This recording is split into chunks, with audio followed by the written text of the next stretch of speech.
Keď človek cvičiaci novú reč ide napríklad ako my teraz po Košiciach po hlavnej ulici a človek mu náhodou neodpovie, z toho si netreba nič robiť. Práve, že toto je tiež dobrý tréning.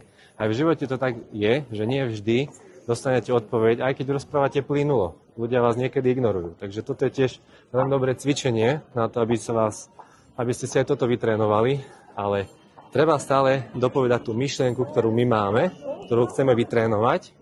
No a keď sa nám to podarí, aj keď nás človek ignoruje, ale my povieme to, čo chceme, tak sme z tej situácii vyšli ako víťazi a môžeme byť spokojní.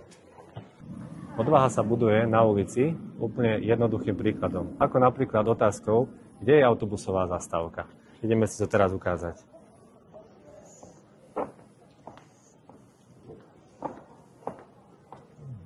Dobrý deň. Môžem sa vás opýtať, kde je prosím vás autobusová zastávka?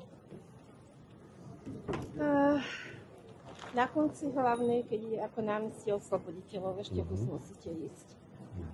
Ako je to KPC, tá reklama, tak za tým. Ako je to asi ďaleko? Že ja viem, do 200 metrov. Ďakujem, dovidenia. Odpovie vám a idete tam, čo ste dostali tú odpoveď.